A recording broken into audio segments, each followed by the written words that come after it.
करेंगे सभी संबोधन में। कृपया करके अपने वीडियो ऑन करके बैठें और ध्यान पूर्वक श्रवण करें। प्रहलाद महाराज की कथा शुरू हो रही है। माइक बंद रखें, माइक का ध्यान रखें। ओप्पो F7 माइक बंद कीजिए, अपने नाम से ज्वाइन करें, हमेशा अपने नाम से ज्वाइन करें।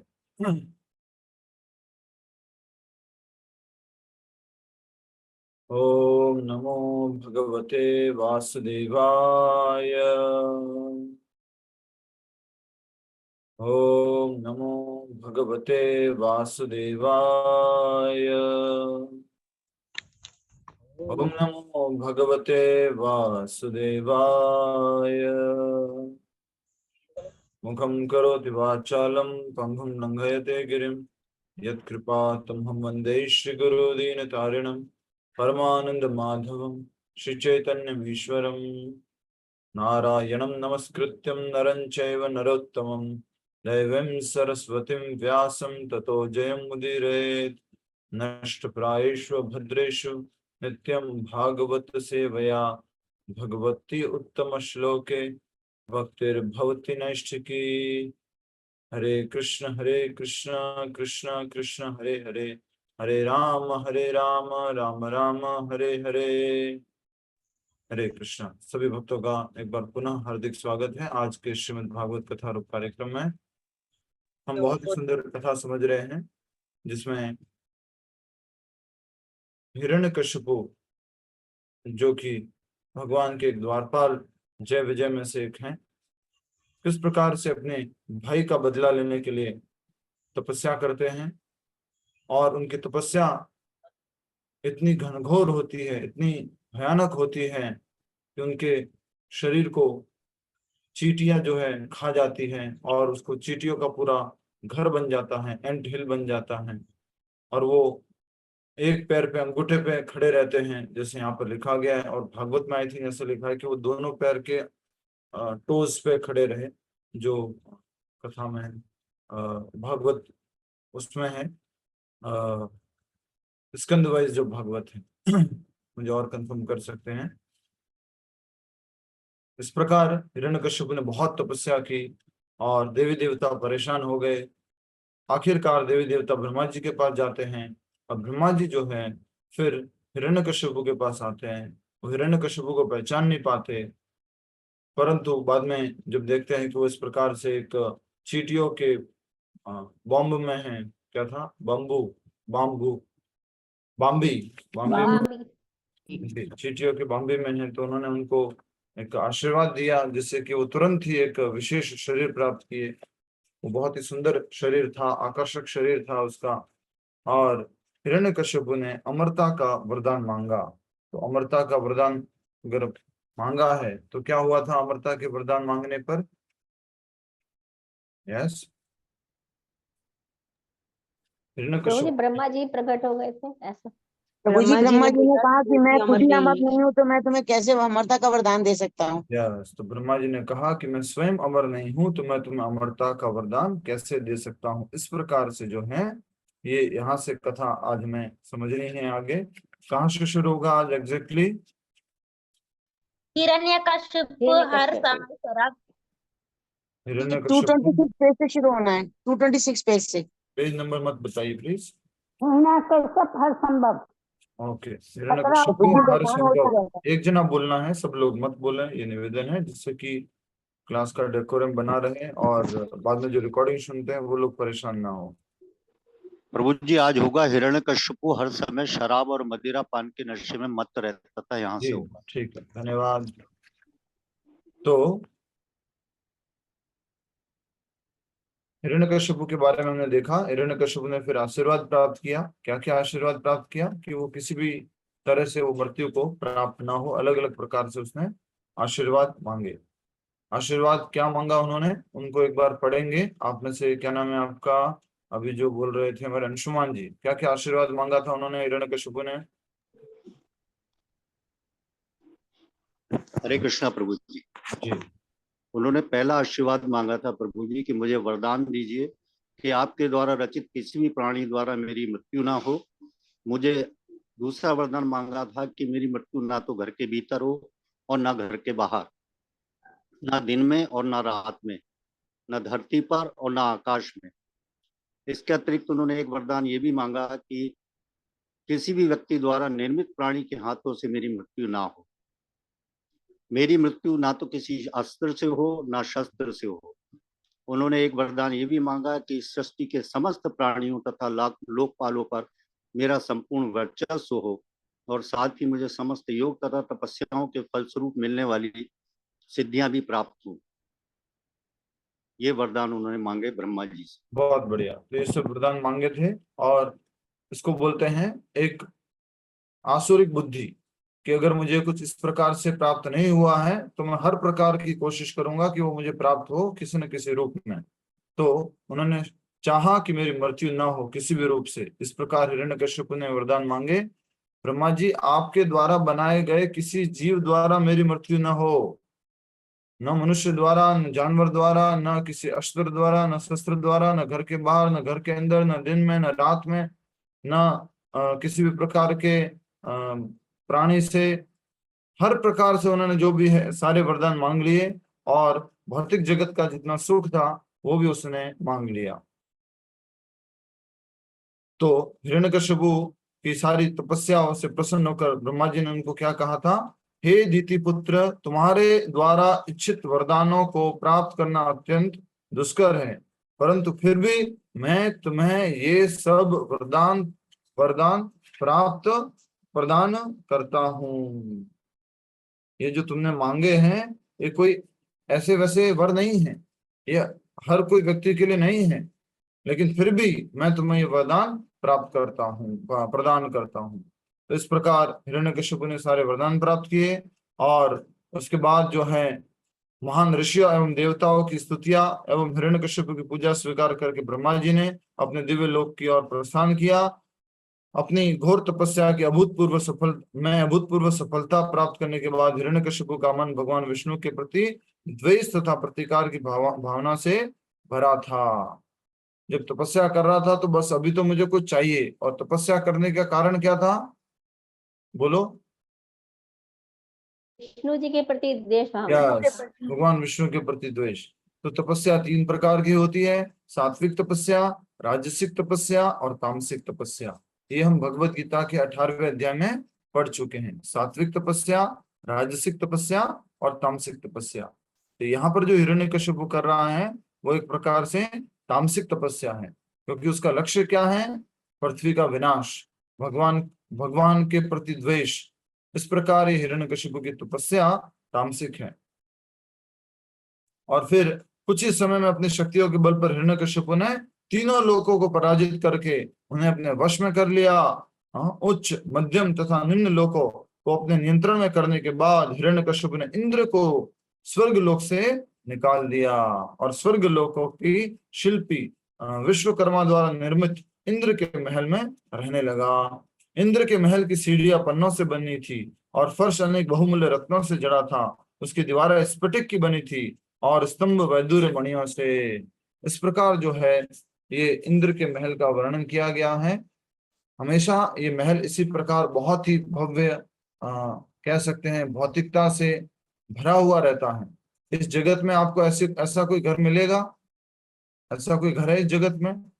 तो कभी कभी हम जस्ट समझाने के लिए बोलते हैं, अदरवाइज मत लीजिएगा। कोई बहुत बड़ा व्यक्ति जो है इस जगत का, वो स्वर्ग का एक नौकर है। इतना ऐश्वर्य है स्वर्ग में, इतना ऐश्वर्य। उस महल की स्त्रियां अत्यंत रूपवती थी, और उनके निरंतर आवागमन से उनकी नुपुरों की झंकार कानों के लिए अत्यंत मधुर संगीत का निर्माण करती थी। परंतु अत्याचारी हिरण्यकश्यप की शक्ति के सामने देवताओं को झुकना पड़ा।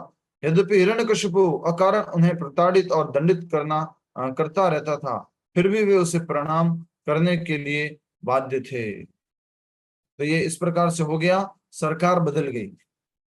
लोग जो काम करने वाले लोग हैं वो तो सेम है, जो मिनिस्टर है वो सब तो सेम है, लेकिन जो मेन मुखिया है वो बदल गया। तो अब लोग उसको चाहते तो है नहीं, लेकिन उसके अंडर में काम करना पड़ता है। उसको प्रणाम करना तो चाहते नहीं है, लेकिन फिर भी क्या करना, आ गया यार अब क्या करें, चलो हाथ जोड़ो। तो उसको प्रणाम करना पड़ता है जबरदस्ती। इस प्रकार से ये हिरण्यकश्यप जो है वो स्वर्ग का भी आधिपत्य लेकर के वहां का राजा बना और वहां के बाकी देवताओं को बहुत प्रताड़ित करने लगे। अब यहाँ से हम आगे पढ़ रहे हैं, ध्यान पूर्वक समझिएगा और सुनने का प्रयास कीजिएगा। कहानी शॉर्ट में भी समझ सकते हैं और कहानी अच्छे से डिटेल में जाकर भी समझ सकते हैं, जिससे हमें बाद में भी याद रहे। माइक बंद कर दीजिए। हिरण्यकशिपु पर हिरण्यकशिपु हिरण्यकशिपु हर समय शराब और मदिरा पान के कारण नशे में मत्त रहता था और फलस्वरूप तांबे के रंग जैसी उसकी आंखें सदैव नाचती रहती थी। आंखें नाचती क्यों थी? क्योंकि वो क्या करता था? शराब पीता था। कैसे ये जो आंखें हैं वो ऐसे ऐसे घूम रही है, उससे कह रहे हैं कि तांबे के रंग जैसी उसकी आंखें सदैव नाचती रहती थी नशा करने के कारण।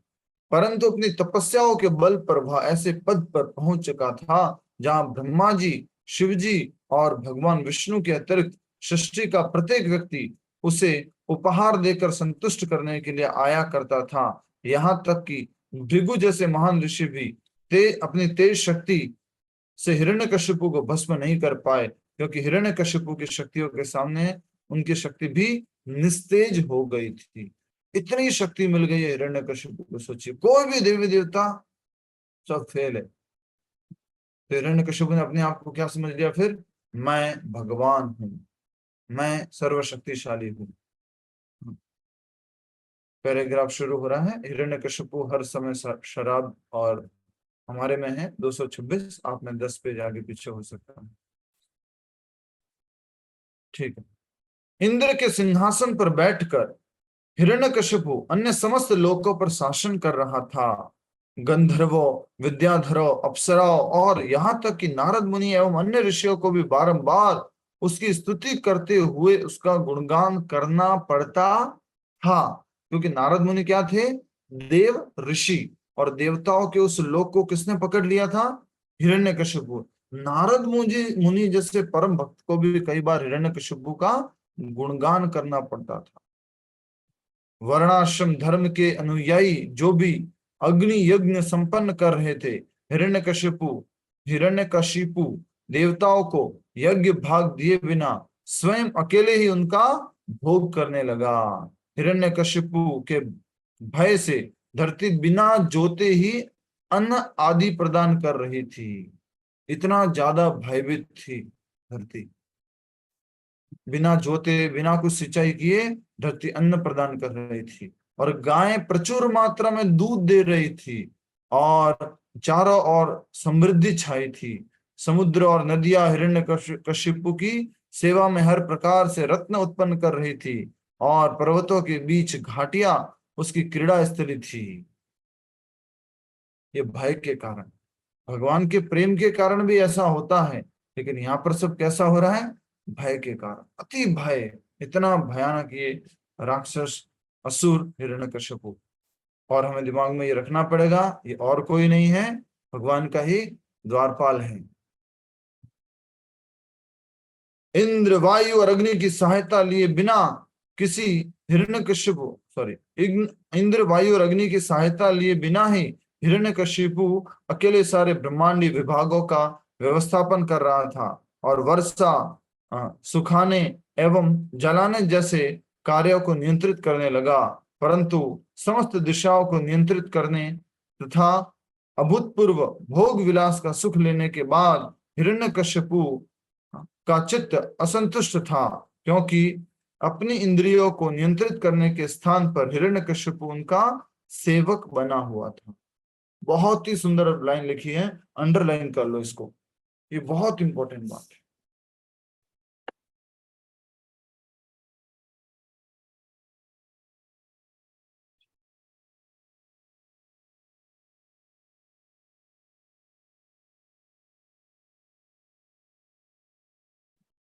क्या इंपॉर्टेंट लाइन है? ये है कि समस्त दिशाओं को नियंत्रित करने तथा अभूतपूर्व भोग विलास का सुख भोगने के बाद भी हिरण्यकशिपु का चित्त असंतुष्ट था। फोकस क्या बोलते हैं, कैमरामैन फोकस करो, अब अपनी आंखों को फोकस करो आप यहाँ पर। कितना भी बड़ा ऐश्वर्य मिल जाए, अभूतपूर्व ऐश्वर्य, अभूतपूर्व भोग करने के बाद भी हिरण्यकशिपु के चित्त के अंदर, अपने चेतना के अंदर, अपने मन के अंदर क्या रहता था? अशांत रहता था, असंतुष्ट रहता था। और भगवत गीता में भगवान कहते हैं अशांतस्य कुतः सुखम, अशांत व्यक्ति को, संतुष्ट व्यक्ति को सुख कहाँ है? इसलिए मैं क्या रहना सीखना है? संतुष्ट। हम दुनिया में एक बहुत बड़ी दौड़ में भागते रहते हैं, उस दौड़ का नाम है कंपैरिजन। हर समय हम तुलना करते रहते हैं, और उस तुलना करने के कारण हमेशा हम क्या रहते हैं? असंतुष्ट रहते हैं। हमें तुलना करने की आवश्यकता नहीं है। अगर प्रभुपाद जी कह रहे हैं कि अगर हाथी सोचे कि चींटी तो जो है पेड़ पे चढ़ पा रही है, मैं क्यों नहीं चढ़ पा रहा, ऐसा संभव है कि हाथी पेड़ पे चढ़ जाएगा? चींटी सोचे कि हाथी इतना खा रहा है, मैं इतना क्यों नहीं खा पा रही, ये कोई कंपैरिजन है क्या? नहीं है। तो हमें संतुष्ट रहना चाहिए। नेक्स्ट लाइन लिखी है, वो इससे भी ज्यादा इंपॉर्टेंट है। क्योंकि अपनी इंद्रियों को नियंत्रित करने के स्थान पर हिरण्यकश्यपु उनका सेवक बना हुआ था। तो इसको इस प्रकार से कहेंगे कि पूरी दुनिया को उसने कंट्रोल कर लिया, ऊपर के सारे लोगों को, मध्य के सारे लोग को, और निम्न सारे लोगों को। उसके बाद भी वो किसको कंट्रोल नहीं कर पाया आपने? बोलो बोलो, इशारा करो सब लोग, इधर इधर इंद्रियों इधर इशारा करो। किसको कंट्रोल नहीं कर पाया? इशारा करो, नो माइक, ओनली इशारा। मन को कंट्रोल नहीं कर पाया। ऐसा कहते हैं कि साइंटिस्ट यहाँ बैठे बैठे सैटेलाइट कंट्रोल कर लेते हैं, यहाँ से सैटेलाइट उपग्रह भेजते हैं, लेकिन अनफॉर्चुनेटली, दुर्भाग्यवश, वो अपना मन नहीं कंट्रोल कर पाते। मन को कंट्रोल करना बहुत डिफिकल्ट काम है। जिस प्रकार से मेरे जैसा व्यक्ति बहुत प्रवचन दे देगा, बोल रहा है, लेकिन मन नियंत्रित नहीं कर पा रहा है, क्रोध नियंत्रित नहीं कर पा रहा है, काम नियंत्रित नहीं कर पा रहा है। बहुत डिफिकल्ट काम है इस मन को नियंत्रित करना। इसलिए यहाँ पर बहुत सुंदर बात कह रहे हैं कि क्योंकि अपनी इंद्रियों को नियंत्रित करने का स्थान पर हिरण्यकशिपु उनका सेवक बना हुआ था। तो इस दुनिया में, हरि बोल, स्माइल प्लीज, या तो कृष्ण के नौकर बनो या माया के नौकर बनो, तीसरा ऑप्शन नहीं है। माया क्या है? ये आपका शरीर है। माया क्या है? आपकी इंद्रिया है। किसी न किसी का नौकर तो बनना ही पड़ेगा। हिरण्यकशिपु नौकर था क्या किसी का? नहीं, वो तो इंद्र आदि आसन का भी स्वामी था, बहुत बड़ा साम्राज्य का मालिक था। पृथ्वी बस उसके भय से अन्न देती थी, नदियां चलती रहती थी, बारिश होती थी, सब कुछ वो कंट्रोल करता था। इतना बड़ा स्वामी था हिरण्यकशिपु, लेकिन फिर भी वो दास बना हुआ था। किसका दास बना हुआ था? इंद्रियों का। इंद्रियों का दास बना हुआ था। उसको क्या बोलते हैं इंद्रियों के दास को? गोदास। गोदास। और क्या बोलते हैं? इंद्रिय रामा, विषय रामा, जो विषयों में रमण करता रहता है, इंद्रियों में रमण करता रहता है हिरण्यकशिपु। कितना भी बड़ा स्वामी हो, कितना भी कंट्रोलर हो, फिर उसको क्या चाहिए था? थोड़ा पीने के लिए चाहिए। ये बहुत ही सुंदर यहाँ पर हम एक शिक्षा प्राप्त कर रहे हैं कि हम कितने भी बड़े स्वामी बन जाते हैं, कई बार बड़े बड़े हमने देखे, बड़े बड़े एम्पायरों के मालिक, लेकिन चाय के गुलाम है, कॉफी के गुलाम है, नशे के गुलाम है, तंबाकू के गुलाम है। बहुत बड़ा बड़ा व्यापार चलाते हैं, लेकिन साथ में एक डिब्बी रखते हैं, हर 2-3 मिनट बाद, 4 मिनट बाद 1-2 दाने चाहिए। हर समय हम गुलाम बने रहते हैं किसी न किसी। इस प्रकार अपने ऐश्वर्य पर अति गर्वित हिरण्यकशिपु ने दीर्घ काल तक धर्म के नियमों का उल्लंघन करते हुए राज्य किया, और फलस्वरूप 4 कुमारों ने उसे शाप दे दिया। सृष्टि का प्रत्येक प्राणी हिरण्यकशिपु के शोषण का शिकार बना हुआ था, और विशेष रूप से सृष्टि के संचालक उसकी प्रताड़नाओं से अत्यंत भयभीत और व्याकुल थे। अंततः अन्य कोई सहारा न देखते हुए उन्होंने भगवान विष्णु की शरण ली। सब लोग किसके पास गए? भगवान विष्णु के पास गए। चतुष्कुमारों ने श्राप दिया, इसके बारे में किसी को मालूम है क्या? प्रभु चतुष्कुमारों, यही पूछने वाला था, ये कुछ नहीं प्रभु। सेंटेंस गलत लिखा हुआ है मुझे लगता है, because it has no reference. Bhagavat में नहीं है ना उसमें नहीं, जो भागवत तो मैं देख रहा हूँ साथ साथ, लेकिन अभी समझ में नहीं आया, लेकिन भागवत में तो है। अच्छा, क्या श्राप दिया था चार कुमारों ने?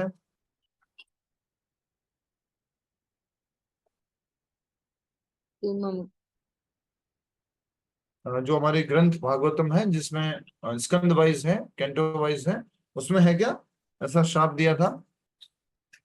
हाँ क्या श्राप दिया था माता जी? मुझे याद नहीं आ रहा कि कोई श्राप दिया है। राक्षस बन जाओ ये जब वो बात नहीं, यहाँ पर जो लिखा हुआ उसकी बात हो रही है। मैं भी थोड़ा मिक्स हो चुका होगा ये।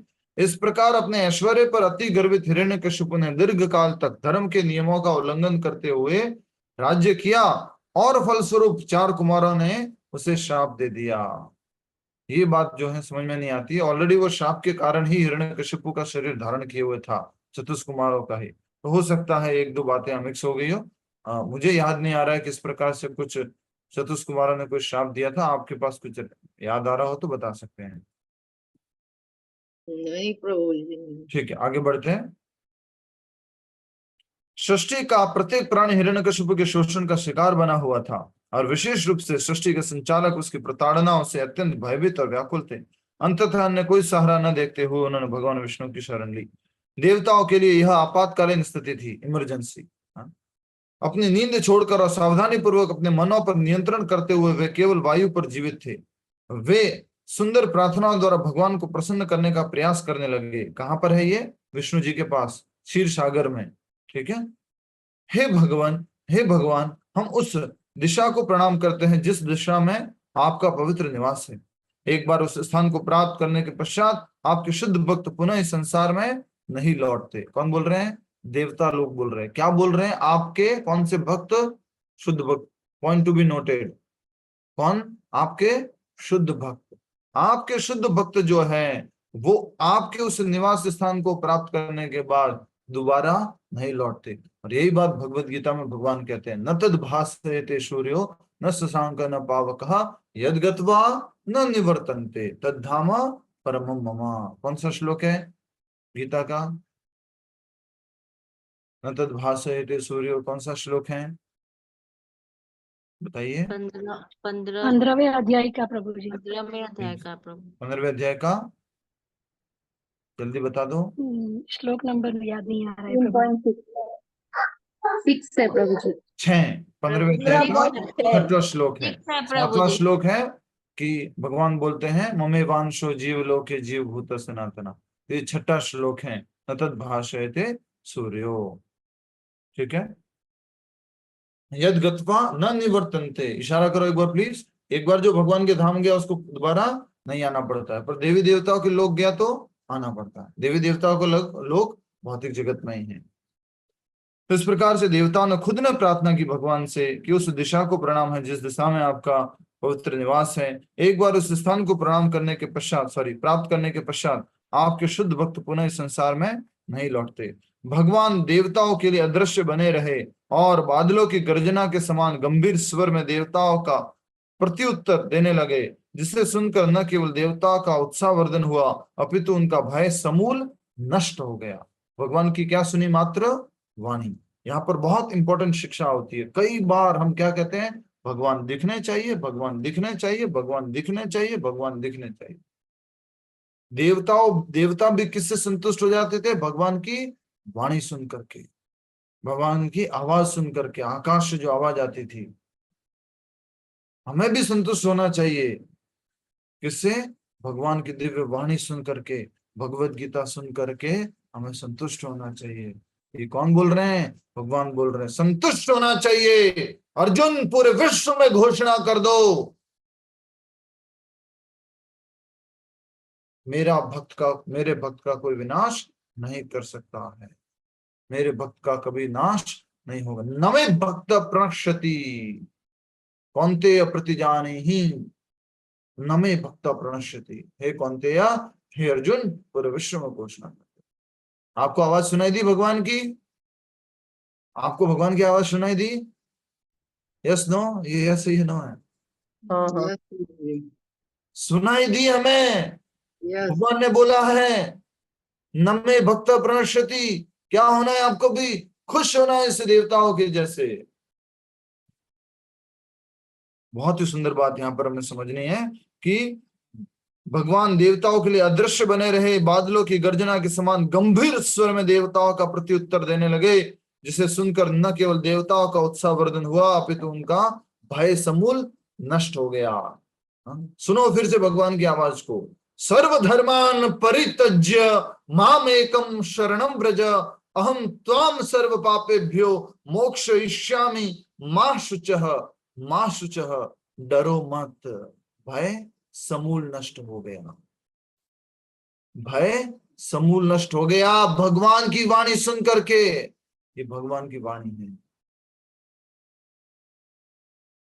भगवान दर्शन देंगे, भगवान दर्शन देंगे तभी मानेंगे। भगवान की दिव्य वाणी पर श्रद्धा रखो। भगवान कह रहे हैं यद गत्वा न निवर्तन्ते तद धाम परमम मम। मेरा धाम है। भगवान की वाणी में श्रद्धा रखो। मन मना भव मद भक्तो मध्याजी माम नमस्कुरु माम एवेशि सत्यम ते प्रतिजाने प्रयोषि में। इसमें किसी भी प्रकार का कोई संशय नहीं कि जो हमेशा मेरा चिंतन करेगा, मेरा भक्त बनेगा, मेरी पूजा करेगा, मुझे प्रणाम करेगा, वो मेरे धाम को प्राप्त होगा। इसमें किसी भी प्रकार का संशय नहीं है। ये भगवान की वाणी है। बड़ा आनंद आ रहा है। अच्छी बात लगी है कि किस प्रकार से देवता लोग भी मात्र भगवान की वाणी से भय मुक्त और संतुष्ट हो जाते हैं। और हमें तो ये वाणी एवरी डे सुनने को मिलती है। देवता लोगों को तो क्षीर सागर जाना पड़ता था, क्षीर सागर जाकर के प्रार्थना करते थे। हमें एवरी डे सुनने का मौका है। एवरी डे इसी काले काले डिब्बे में, गोरे गोरे डिब्बे में, सिल्वर डिब्बे में क्या करो? भगवत गीता चलाओ, भगवान की वाणी सुनो, भगवान की वाणी सुनो। मोबाइल में जो डिब्बा बोला मतलब मोबाइल में जो रिकॉर्डिंग सुनते हैं। चलो आजकल तो वीडियो भी है रिकॉर्डिंग में, तो दिक्कत नहीं है। हरे कृष्ण। भगवान ने कहा हे देवगणों भयभीत मत हो, तुम सदैव मेरी महिमाओं का श्रवण कीर्तन करते हुए मेरे भक्त बनो और इस प्रकार सर्व प्रकार से तुम्हारा मंगल हो। ये मेरी यही कामना है। देवताओं को क्या बोला भगवान ने कि सदैव मेरी महिमाओं का श्रवण कीर्तन करते हुए मेरे भक्त बनो। कौन बोल रहा है? मात्र भगवत गीता में नहीं, बार बार भागवत में भी भगवान ने बोला है। बात याद रखो, भगवान स्वयं कह रहे हैं कि सदैव मेरी महिमाओं का श्रवण कीर्तन करते हुए मेरे भक्त बनो और इस प्रकार सर्व प्रकार से तुम्हारा मंगल हो। यही मेरी कामना है। मैं हिरण्यकशिपु की गतिविधियों से अनभिज्ञ नहीं हूं और मैं शीघ्र ही उस पर अंकुश लगाऊंगा। बस धैर्य पूर्वक उस समय की प्रतीक्षा करो, प्रतीक्षा करो। अब मैं कुछ करने वाला हूं। वेट वेट वेट वेट करना सीखो, धीरज रखना सीखो, धैर्य रखना सीखो। कौन कह रहे? स्वयं भगवान। थोड़ा वेट करो, थोड़ा वेट करो। इसलिए बहुत सुंदर कहावत है ये बचपन की, भगवान के घर में देर है लेकिन अंधेर नहीं। टाइम थोड़ा लग सकता है, भगवान की कुछ प्लानिंग हो सकती है, थोड़ा उसके लिए हमें क्या करना है? वेट करना है। बहुत पुरानी कहावत है लेकिन बहुत मीनिंगफुल है, बहुत अर्थ छुपा हुआ है इसके अंदर। भगवान ने भी यही कहा कि बस धैर्य पूर्वक उस समय की प्रतीक्षा करो, मैं शीघ्र ही हिरण्यकशिपु पर अंकुश लगाऊंगा। हरि बोल। जब कोई व्यक्ति अपने चित्त में देवताओं, वेदों, गायों, ब्राह्मणों, वैष्णव, धर्म सिद्धांतों तथा अंततः मेरे प्रति द्वेष भावना रखता है और अचिरात उसका विनाश निश्चित है, रखता है तो अचिरात उसका विनाश निश्चित है। हिरण्यकशिपु का एक पुत्र होगा प्रहलाद, वह अजात शत्रु तथा मेरा महान भक्त बनेगा। जब हिरण्यकशिपु अकारण उस निष्पाप बालक को प्रताड़ित करेगा, उस समय ब्रह्मा जी द्वारा दिए गए वरदानों की अपेक्षा भी मैं उसका वध कर दूंगा। एक बार प्रणाम कर लो। कृष्णाय वासुदेवाय हरे परमात्मने प्रणत क्लेश नाशाय गोविंदाय नमो नमः। शिरोदक्षा विष्णु प्रणाम स्वीकार करें। कितना बड़ा गर्जना एकदम गंभीर ध्वनि में बोला है, थोड़ा फील करो, थोड़ा समझो क्या बोल रहे हैं भगवान। जब कोई व्यक्ति अपने चित्त में देवताओं, वेदों, गायों, ब्राह्मणों, वैष्णवों, धर्म सिद्धांतों और अंततः लास्ट में मेरे प्रति द्वेष रखता है तो अचिरात उसका विनाश निश्चित है। हिरण्यकशिपु का एक पुत्र होगा। इसको बोलते हैं विशेष भगवान की कृपा, जो ध्वनि में आकाशवाणी में बोल रहे हैं। क्या भगवान ने एक बार ही बोला था क्या कि मैं आऊंगा देवकी के 8वें पुत्र के रूप में और जो है मैं उसका विनाश करूंगा? नहीं, यहां पर भी देखो।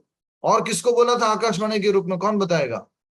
और किसको बोला आकाशवाणी के रूप में? यस, नारद मुनि को बोला था प्रभु जी। नारद मुनि को क्या बोला? नारद मुनि को आकाशवाणी कंस को प्रभु जी, कंस को बोला था आकाशवाणी के रूप में। से अब दर्शन नहीं दूंगा। कंस का तो हो गया, नारद मुनि is the right answer. Hari बोल। जब भगवान के एक बार हृदय में दर्शन पा करके नारद मुनि पूरे व्याकुल हो गए। एक बार निवेदन करूंगा, इन बिटवीन थोड़ा इंटरप्ट कर रहा हूँ, एक बार पुरानी जो भी कथा हो रखी है ना, एक बार थोड़ा थोड़ा पढ़ लो या सुन लो। वीडियो जो बने हुए हैं उसको सुन लो, पूरा याद हो जाएगा। अभी याद नहीं होता है, याद नहीं होने का कारण रिवीजन नहीं है। एक बार हमने किया है, फिर कभी करेंगे, बट आप भी बैकग्राउंड में किया करो और वीडियो लगा करके जो हमारी कथाएं हुई है उसको लगा करके अपने काम करते रहो। पढ़ने को बोल रहा हूँ, वो पढ़ ही नहीं रहे। इनको पढ़ने का मतलब भी नहीं पता है। वो क्या बोलते हैं पढ़ने का मतलब? रीड। सुजाता माता जी माइक बंद कर दीजिए ना। सुजाता राउतरे माइक बंद कर दीजिए। सुजाता, धन्यवाद। तो इस प्रकार से हमें थोड़ा सा रिवीजन करेंगे तो वो कथा याद रहेगी। और यहाँ पर बात हो रही है हिरण्यकशिपु के वध की। उसके लिए देवताओं ने जब प्रार्थना की तो भगवान प्रसन्न हुए और देवताओं को उन्होंने आश्वासन दिया कि मैं आकर के हिरण्यकशिपु पर अंकुश लगाऊंगा और हिरण्यकशिपु का एक पुत्र होगा, वह अजात शत्रु तथा मेरा महान भक्त होगा। अजात शत्रु का अर्थ होता है जिसका कोई शत्रु नहीं है, जिसका कोई शत्रु नहीं है उसको क्या कहते हैं? अजात शत्रु। और वो बोल रहे हैं, भगवान खुद बोल रहे हैं, वो मेरा महान भक्त होगा। नेक्स्ट अंडरलाइन कर लो या इसको ब्रैकेट में कर लो, भगवान ने क्या बोला था। जात शत्रु मेरा महान भक्त बनेगा। यह कहकर भगवान विष्णु शांत हो गए और देवतागण उन्हें प्रणाम करके अपने घर लौट आए। उन्हें पूरा विश्वास था कि कुछ ही समय में हिरण्यकशिपु मृत्यु को प्राप्त हो जाएगा। हिरण्यकशिपु के 4 अत्यंत सुंदर और सुयोग्य पुत्र थे और उनमें से सर्वश्रेष्ठ थे प्रहलाद। 4 पुत्र थे हिरण्यकशिपु के। भगवान के अनन्य भक्त होने के नाते प्रहलाद का चरित्र आदर्श युक्त तथा अत्यंत उदार था। उनके स्वभाव में ब्राह्मण के समस्त गुण विद्यमान थे और उनका अपने इंद्रियों तथा मन पर पूरा नियंत्रण था। परमात्मा के समान वे प्रत्येक प्राणी के हितैषी तथा अत्यंत दयालु थे। कृष्ण। वरिष्ठ लोगों के सम्मुख वे सदैव एक नम्र सेवक का व्यवहार करते, दीनहीनों के प्रति पिता जैसा तथा समान अवस्था वाले लोगों के साथ एक शुभ चिंतक जैसा व्यवहार करते। वे अपने शिक्षकों, गुरुजनों तथा वरिष्ठ गुरु बंधुओं का भगवान के समान सम्मान करते। कौन कर रहा है ये सम्मान? मंजू तोड़ी माता जी। कौन सम्मान कर रहा है? रुचिका ईश्वरिका माता जी, ध्यान दीजिए, क्लास में ध्यान कम लग रहा है। क्लास में मंजू तोड़ी माता जी बोलिए।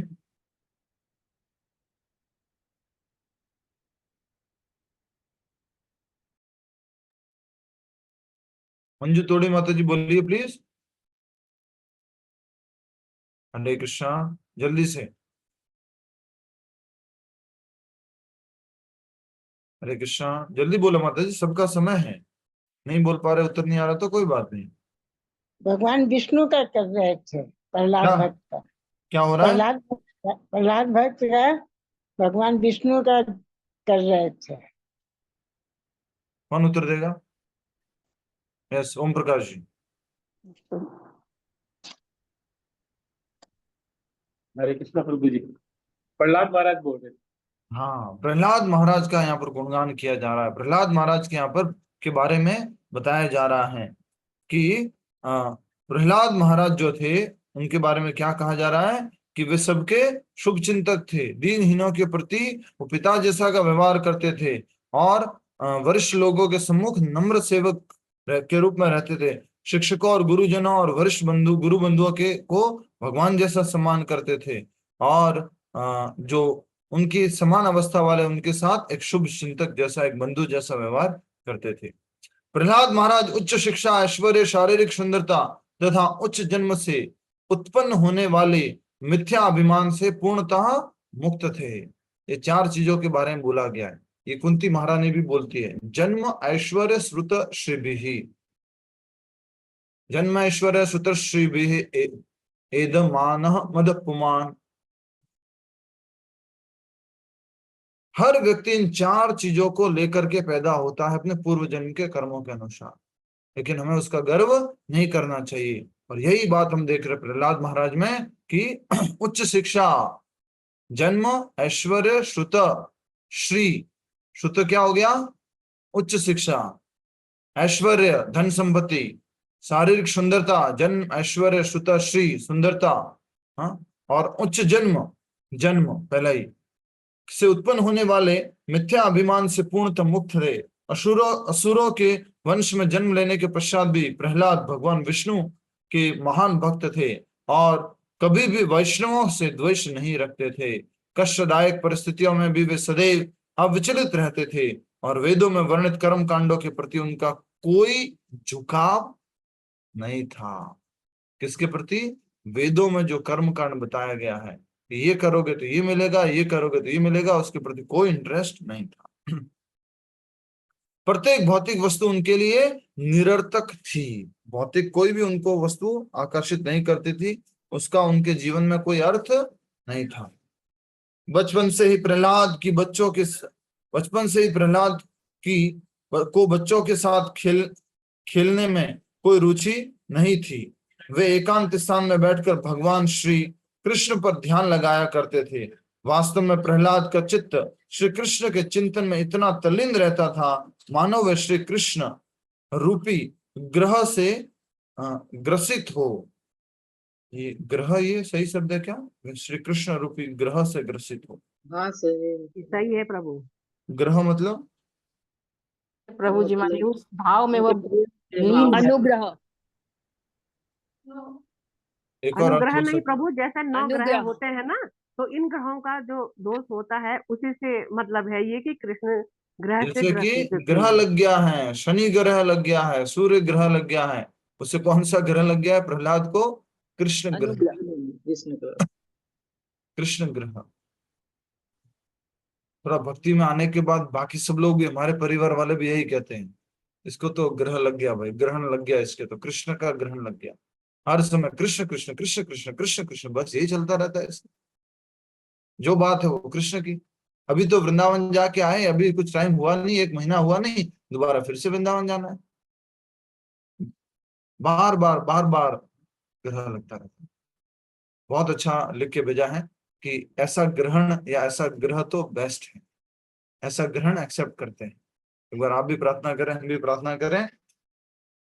हे भगवान श्री कृष्ण, जिस प्रकार का ग्रहण प्रहलाद को, जिस प्रकार का ग्रह प्रहलाद को लगा था, कृष्ण ग्रहण या कृष्ण ग्रह, हमें भी उसी प्रकार का ग्रह लगे, हमें भी कृष्ण ग्रहण लगे, जिससे कि हमेशा हर समय आपका चिंतन कर पाए।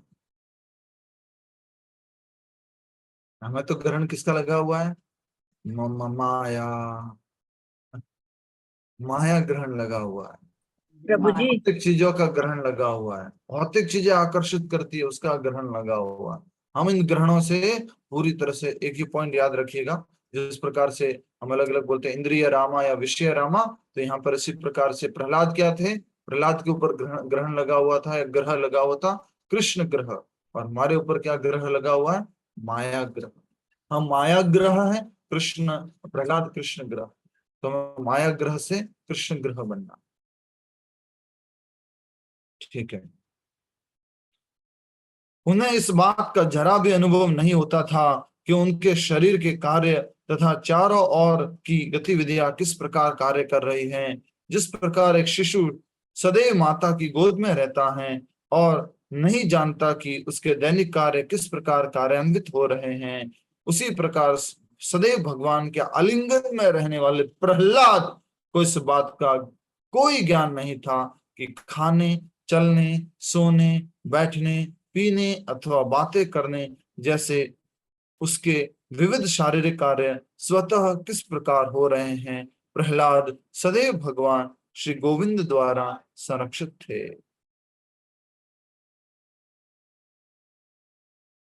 हर समय भगवान का चिंतन करते रहते थे।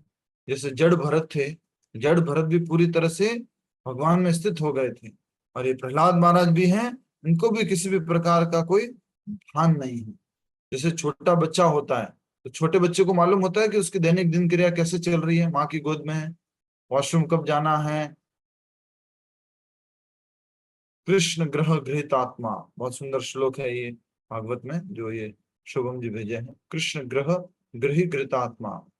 तो जिस प्रकार एक छोटे बच्चे को नहीं मालूम होता है कि टॉयलेट कब करना है, मल कब त्यागना है, वो उल्टी कब कर लेता है, क्या सब कुछ माँ की गोद में चलता रहता है, उसी प्रकार से जो भक्त प्रहलाद हैं वो भी भगवान की गोदी में हैं ऐसा अनुभव कर रहे हैं, और उनको किसी भी प्रकार के शारीरिक गतिविधियों की चेतना नहीं है, और वो एक पूरी तरह से आध्यात्मिक धरातल पर स्थित है। यदि माता अपने बच्चे को एक स्थान पर छोड़कर घर के कामकाज में व्यस्त हो जाती हैं, तो घबरा कर बच्चा रोने लगता है, परंतु जैसे ही बच्चा दूर से माता को आता देखता है, काश ये वीडियो अवेलेबल होता, बच्चा रो रहा है और जैसे ही माँ आ रही है, एक एक पग भर रही है, वो हंसने लग जाता है, माँ को आता देख करके हंसने लग जाता है बच्चा। परंतु जैसे ही बच्चा दूर से माता को आता देखता है, वह शांत हो जाता है और प्रसन्न होकर हंसने लगता है। इसी प्रकार कई बार प्रहलाद को लगता कि भगवान उससे बहुत दूर हैं, और यह विचार करके वह रोने लगता और उच्च स्वर में उन्हें पुकार लगाता। जिस प्रकार एक माँ दूर से ही बच्चे को सांत्वना देती हुई कहती है, मेरे बच्चे रो मत, मैं आ रही हूँ। जब प्रहलाद भगवान को आते देखता तो वह हंसने लगता। कई बार वह इतना प्रसन्न होता कि अपने आसपास के लोगों की चिंता किए बिना उल्लसित होकर नाचने लगता। ये बहुत ही सुंदर जो हम कथा सुन रहे हैं कि प्रहलाद जो है वो हमेशा भगवान के चिंतन में आनंद में रहते थे, हर्षोल्लास में रहते थे, इसलिए उनका नाम था प्रहलाद। प्रकृष्टि रूपेण आह्लाद इति प्रहलाद, जो अत्यधिक बहुत अधिक आनंद में है वो प्रहलाद है। बहुत सुंदर उदाहरण दिया गया शास्त्र में कि जिस पर एक बच्चा जब माँ को दूर देखता है, दूर है माँ, तो रोने लगता है, माँ को जिस प्रकार पास में आता हुआ देखता है वो प्रसन्न हो जाता है, उसी प्रकार प्रहलाद जो है हमेशा भगवान को पास में आते हुए देख करके प्रसन्न रहते थे, और ऐसा लगता था कि भगवान दूर है तो रोने लगते थे। और फिर कह रहे हैं कि कई बार इतना प्रसन्न होता कि अपने आसपास के लोगों की चिंता किए बिना उल्लसित होकर नाचने लगता। कई बार वह भगवान के विचारों में इतना निमग्न हो जाता था कि भगवान के साथ एकत्व का अनुभव करता और उनकी लीलाओं को नकल करने लगता। कई बार भगवान के हस्त कमलों का स्पर्श पाकर प्रहलाद आनंद में रोमांचित हो उठता। कई बार वह भगवान के विचारों में इतना निमग्न हो जाता कि भगवान के साथ एकत्व का अनुभव करता और उनकी लीलाओं की नकल करने लगता था। प्रहलाद कई बार भगवान के हस्त कमलों का स्पर्श पाकर प्रहलाद आनंद में रोमांचित हो उठता, उसका शरीर पुलकित हो जाता, अर्ध खुले नेत्रों से अविरल अश्रुधारा बहने लगती और वह निशब्द उसी स्थान पर जड़ खड़ा रहता। प्रहलाद को ऐसे अलौकिक भावों में निमग्न देखकर आध्यात्मिक रूप से परिपक्व व्यक्ति भी पवित्र हो जाते और अपने अंतःकरण में सुख की अनुभूति करते। तो प्रहलाद की जो ये भक्तिमय अवस्था है कि हर समय भगवान में उनका मन चेतना पूरी तरह से स्थित है, किसी भी प्रकार से वो विचलित नहीं है, इतनी भगवान के प्रति आस्था और भक्ति देख करके कहा जा रहा है कि आध्यात्मिक रूप से परिपक्व व्यक्ति भी पवित्र हो जाते और अपने अंतःकरण में सुख की अनुभूति करते। शुक्राचार्य असुरों के पुरोहित थे। उनके दो पुत्र षंड और अमर्क हिरण्यकशिपु के महल के निकट ही निवास करते थे। यद्यपि प्रहलाद भक्ति के विज्ञान में पूरी तरह शिक्षित थे, उनके पिता ने उन्हें राजनीति जैसे विषय के अध्ययनार्थ अन्य असुर पुत्रों के साथ षंड अमर्क के गुरुकुल भेज दिया। प्रहलाद ने अपने शिक्षकों द्वारा राजनीति का ज्ञान सुना अवश्य, परंतु चूंकि ऐसे विषयों में किसी एक व्यक्ति को मित्र तथा दूसरे को शत्रु माना जाता है, प्रहलाद को वे नहीं भाया। राजनीतिक ज्ञान में क्या है, एक सही है एक गलत है, एक मित्र है एक शत्रु है, ऐसा ज्ञान जो है प्रहलाद को अच्छा नहीं लगा। जो गुरुकुल में गए, जो षंड और अमर्क थे, जो शुक्राचार्य जी के जो पुत्र थे, उनसे वो ज्ञान प्राप्त करने की कोशिश कर रहे थे, लेकिन ये ज्ञान उनको अच्छा नहीं लगा, उनको ये सब बातें नहीं भाती थी। एक दिन जब प्रहलाद गुरुकुल से लौटा तो हिरण्यकशिपु ने उसे अत्यंत स्नेह पूर्वक अपनी गोद में उठा लिया और कुछ प्रश्न पूछने लगा। हिरण्यकशिपु को आशा नहीं थी। माता जी माइक बंद कर दीजिए। एक दिन जब प्रहलाद गुरुकुल से लौटा तो हिरण्यकशिपु ने उन्हें अत्यंत स्नेह पूर्वक अपनी गोद में उठा लिया और कुछ प्रश्न पूछने लगा। ध्यान दीजिए, हरि बोल। क्या हुआ कि प्रहलाद जो है गुरुकुल में पढ़ते थे षंड और अमर्क के पास, और बाद में क्या हुआ, एक दिन वो जो है शिक्षा प्राप्त करके वापस अपने घर आए, राजमहल में आए। किनके पास आए? हिरण्यकशिपु जी के पास में। गुरुकुल कौन सा था? हिरण्यकशिपु इंटरनेशनल गुरुकुल, वहां पर पढ़ाई करते थे प्रहलाद। टीचर कौन? असुरों के शुक्राचार्य जी के बेटे षंड और अमर्क। तो इस प्रकार से हिरण्यकशिपु जो है वो प्रहलाद को अपनी गोद में उठाए, बहुत प्रेम किया अपने बच्चे को और कुछ प्रश्न पूछने लगा। हिरण्यकशिपु ने अपने बेटे से प्रश्न पूछा। कहाँ बिठाया? अपने गोद में। और हिरण्यकशिपु को आशा नहीं थी कि प्रहलाद उनके प्रश्नों के सही उत्तर दें।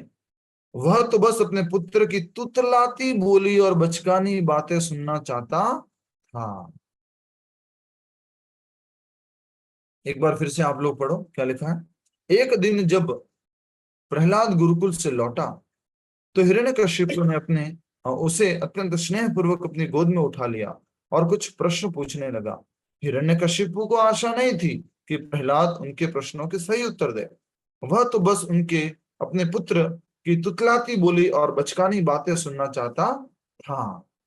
जैसे बच्चा क्या बोलता है, पापा पापा मैं है ना वहां गया था तो वहां पर है ना वहां पर वो चॉकलेट दे लेते। बेटा स्कूल में तुमने नहीं पापा तो ऐसे नहीं बोलते। बेटा तुमने स्कूल में क्या सीखा? तो बेटा A for apple, B for boy. तो ऐसे तुतलादी भाषा सुनना चाह रहे थे। बहुत अच्छे हमारे वो भक्त भागवत का ए फॉर एप्पल की जगह आता है A for Arjun, B for Balram, C for Chaitanya. इस प्रकार की एबीसीडी पूरी बना रखी है। हिरण्यकशिपु ने पूछा, आपसे ये प्रश्न मैं भी पूछूंगा कि हिरण्यकशिपु ने क्या पूछा अपने बेटे प्रहलाद से। हिरण्यकशिपु ने पूछा, बेटा अभी तक तुमने विद्यालय में जो कुछ पढ़ाई लिखाई की है उसमें से तुम्हें सबसे अच्छा क्या लगा? बताओ बेटा। प्रहलाद महाराज ने उत्तर दिया। बेटे प्रहलाद ने, छोटा सा बेटा है, महाराज मतलब ये मत समझना कोई बड़ा सा मुकुट धारण किए हुए, किरीट धारण किए हुए, नहीं, छोटा सा बच्चा है प्रहलाद, तो इसलिए इनको प्रहलाद महाराज। हे असुर श्रेष्ठ, विद्यालय में मैंने एक बात बहुत अच्छी सीखी है। क्या है वो? अस्थाई शरीर स्वीकार करके गृहस्थ जीवन में सुख भोग की लालसा रखने वाला मनुष्य अंधे कुएं में गिरे व्यक्ति के समान है।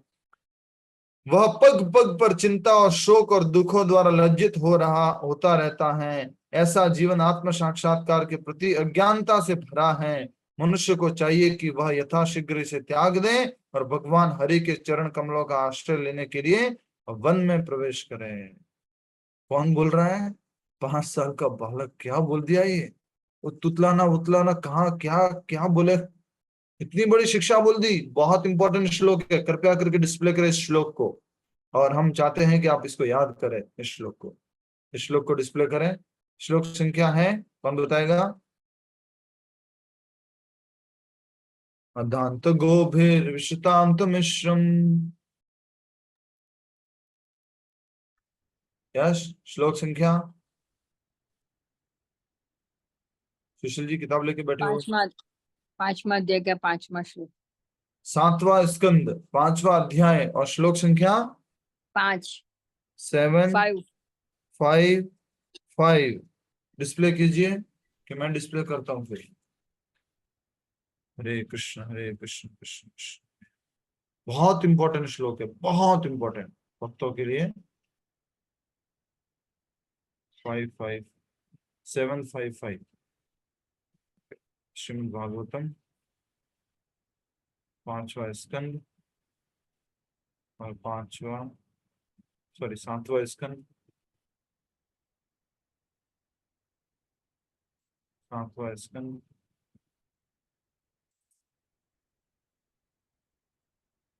5वां अध्याय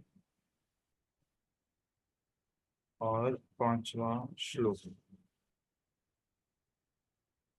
डिस्प्ले कर लिया क्या? अरे वाह। तत्साधु। हाँ, ये वाला। यस। श्री प्रहलाद वाचा तत्साधु मन्ये असुरवर्य देहिनाम सदा समुद्विग्न धियाम असद्गृहात् हित्वात्मपातं गृहान्धकूपं वनं गतो यद्धरि आश्रयेत। बहुत सुंदर श्लोक है ये। एक बार और सभी लोग अपने अपने स्थान पे पढ़िए मेरे साथ साथ। श्री प्रहलाद वाचा तत्साधु मन्ये असुरवर्य देहिनाम सदा समुद्विग्न धियाम असद्गृहात् हित्वात्मपातं गृहम् अंधकूपम वनं गतो यद् हरिमाश्रयेत। श्री प्रहलाद वाचा तत्साधु मन्ये असुरवर्य देहिनाम सदा समुद्विग्न धियाम असद्गृहात् हित्वात्मपातं गृहम् अंधकूपम वनं गतो यद् हरिमाश्रयेत। अनुवाद नीचे कीजिए। वैसे हमारे पास लिखा हुआ हिंदी में, तो भी एक बार पढ़ लेते हैं। Prahlad Maharaj replied, O best of the asuras. पिताजी को बोल रहे हैं, क्या बोल रहे हैं? असुरवर्य देहि नाम, असुरवर्य।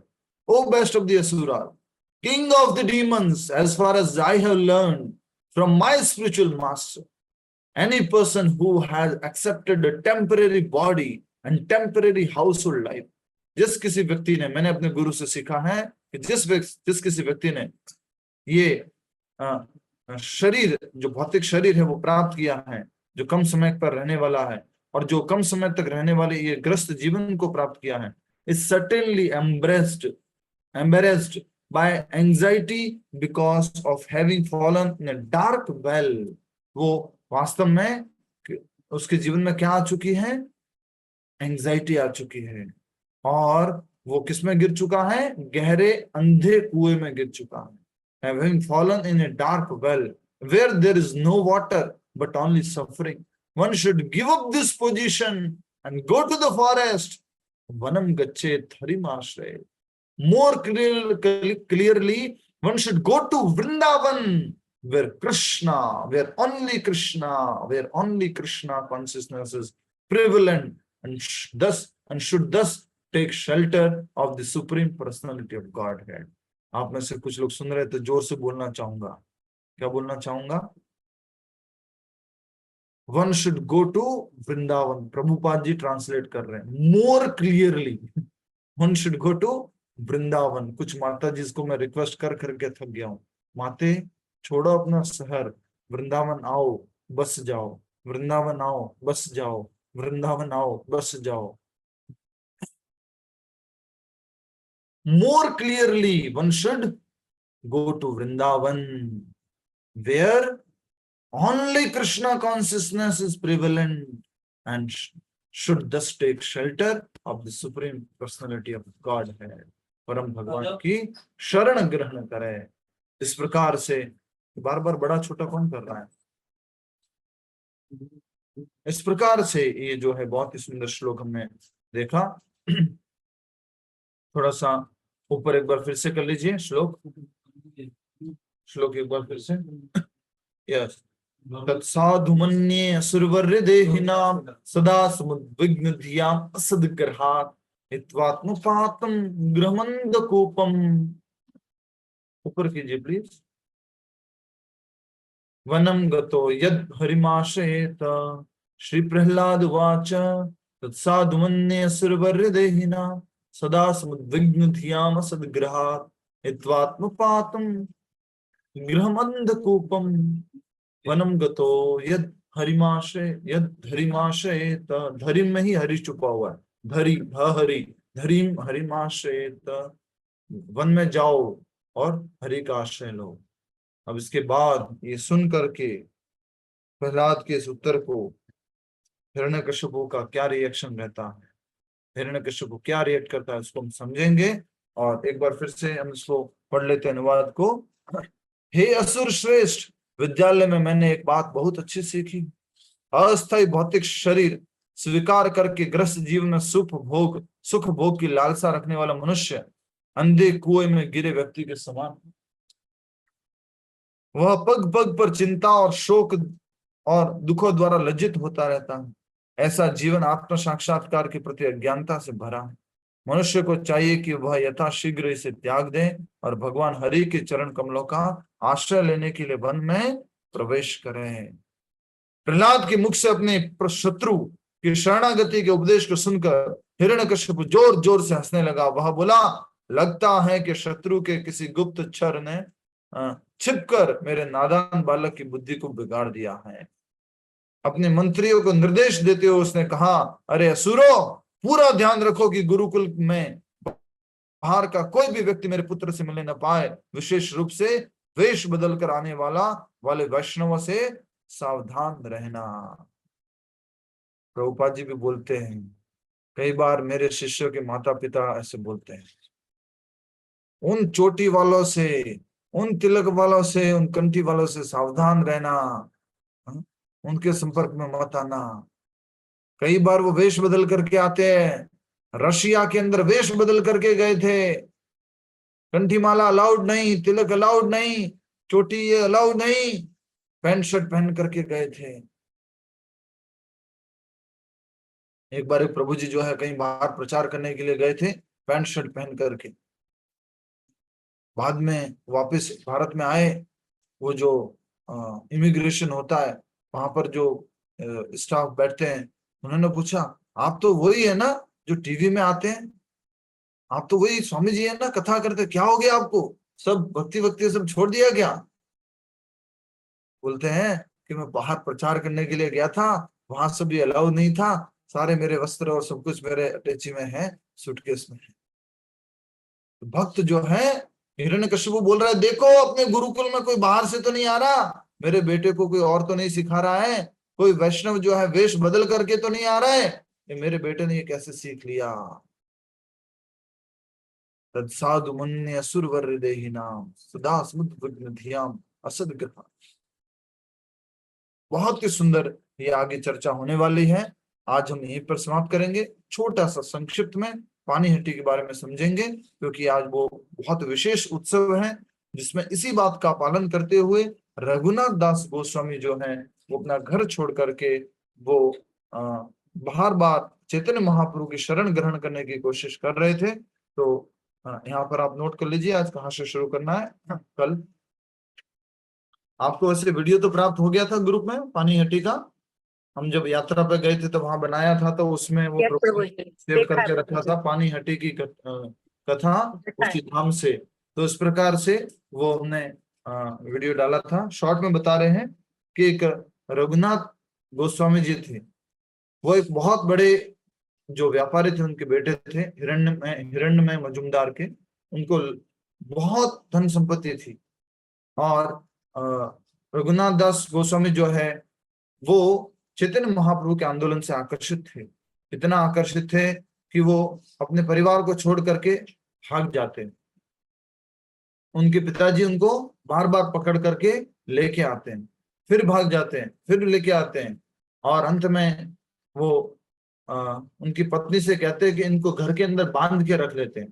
तो उनकी पत्नी क्या बोलती है कि वो जो सुंदर स्त्री है इसके घर में, इसकी वाइफ है, वो बांध के नहीं रख पाई तो ये रस्सी क्या बांध के रखेगी। इस प्रकार से ये रघुनाथ जी जो थे वो चैतन्य महाप्रभु की कृपा प्राप्त करना चाहते थे। तो उनको कहीं से संदेश प्राप्त हुआ कि पास ही के गांव में नित्यानंद प्रभु आए हुए हैं। तो नित्यानंद प्रभु के दर्शन करने के लिए गए। तो नित्यानंद प्रभु बहुत दूर एक पेड़ के नीचे बैठे हुए थे, उस पेड़ के दर्शन भी कराए हैं, उस वीडियो के अंदर आप देख सकते हैं। वो स्थान के दर्शन कराए हैं। और जब रघुनाथ दास बहुत दूर से दर्शन कर रहे थे रघुनाथ जी, तो नित्यानंद प्रभु के शिष्यों ने कहा कि भगवान नित्यानंद प्रभु वो रघुनाथ आया हुआ है। तो नित्यानंद प्रभु ने बोला बुलाओ उनको, कैसे वो दूर से अकेले से छुप के दर्शन कर रहे हैं। वो आए, उन्होंने उनको प्रणाम किया, और नित्यानंद प्रभु ने बोला तुम्हें आज दंड दिया जाएगा, दूर से चोरी छुप के मेरा दर्शन किया है, मैं दंड दूंगा आज तुम्हें। तो इस प्रकार से फिर उनको दंड दिया कि तुम्हें जितने भी, उनके सिर के ऊपर पैर रखते हुए दंड दिया उनको। और दंड ये था, दंड का मतलब ये नहीं मारना पीटना, दंड के मतलब ये भी होता है ना, दंड कैसा दंड होता है, पैसों का दंड भी होता है, फाइन, राइट।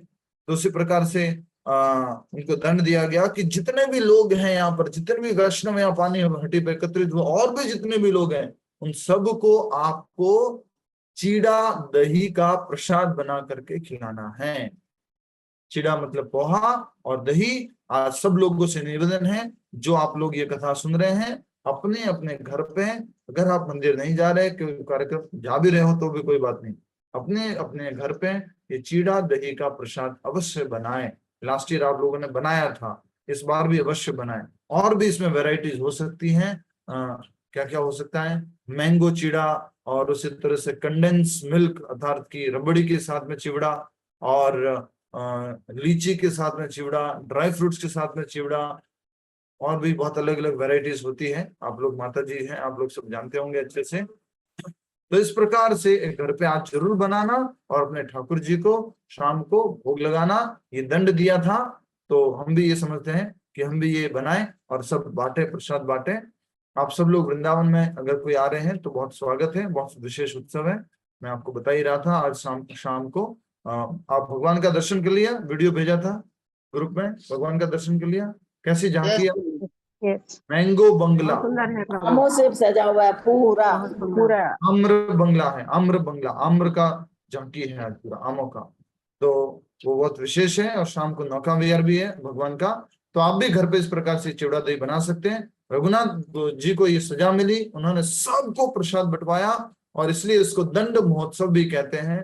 पानी हटी गांव का नाम है, चिड़ा दही वो प्रसाद जो बांटना था, इसलिए इस उत्सव का नाम पड़ा पानी हटी चिड़ा दही। जिस स्थान पर चैतन्य महाप्रभु जो है वो, नित्यानंद प्रभु जो है वो दंड दिए थे रघुनाथ जी को, उस स्थान का नाम है पानी हटी, और जो दंड दिया गया वो है चिड़ा दही, इसलिए इसको बोलते हैं पानी हटी चिड़ा दही।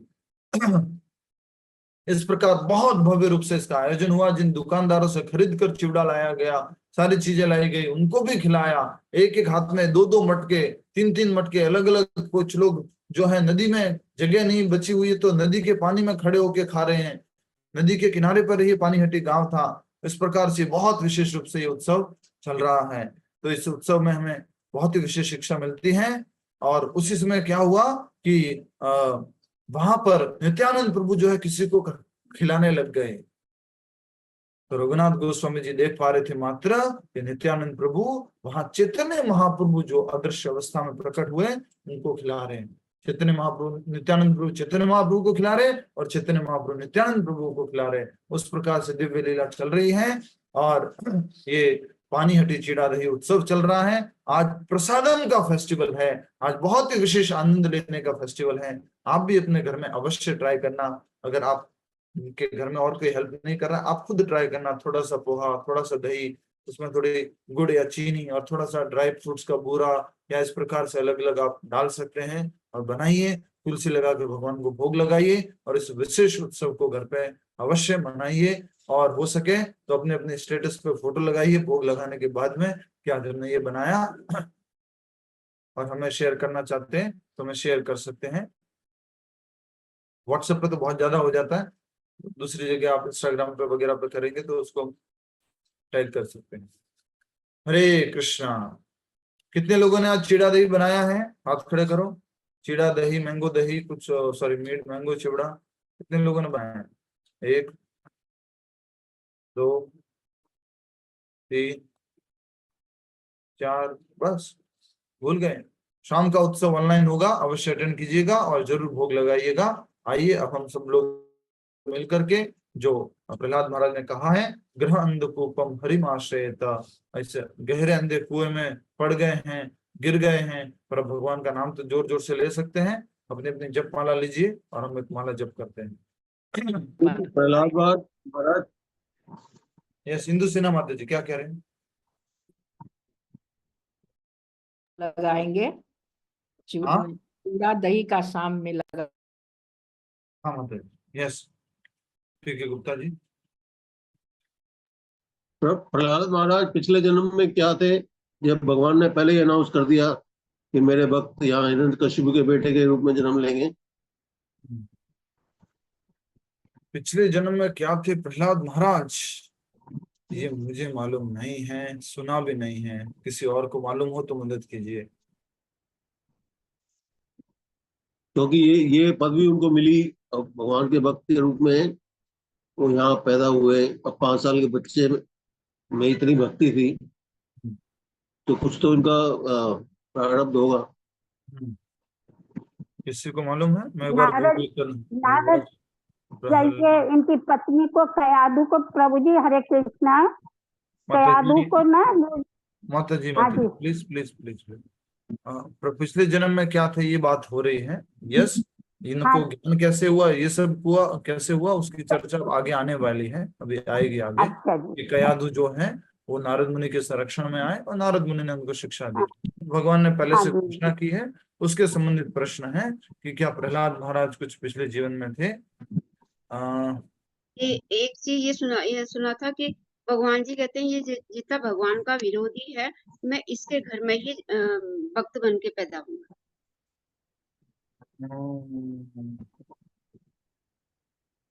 भगवान ने खुद तो जन्म नहीं लिया है। नहीं, बस मैं इतना सा कहना चाहूंगा, मैंने कहीं पर अभी तक सुना नहीं अपने जीवन काल में कि प्रहलाद अपने पूर्व जीवन में कुछ थे, तो ये कहीं जानकारी मुझे मिली नहीं।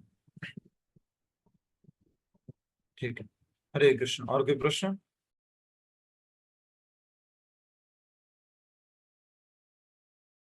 कोई और प्रश्न है? कल अंतर्राष्ट्रीय योग दिवस है, तो कृपया करके हरे कृष्ण महामंत्र का जप करें। योग भगवान के जुड़े बिना कोई योग हो नहीं सकता। अभी जो हम लोग करते हैं वो योग नहीं, वो आसन है या प्राणायाम है। तो कृपया करके वो जब तक ध्यान, धारणा और समाधि के स्तर तक नहीं जाता तब तक वो योग नहीं है, तब तक वो। आपका वीडियो भी आया ना प्रभु जी आपका? जी, मैं एक और वीडियो डाल रहा हूँ, देखिएगा और कल तक आपको लाखों लोगों तक शेयर करना है। ठीक है, हरे कृष्ण। समाप्त करते हैं यहीं पर। श्री पानी हटी चीड़ा दही महा महोत्सव की जय।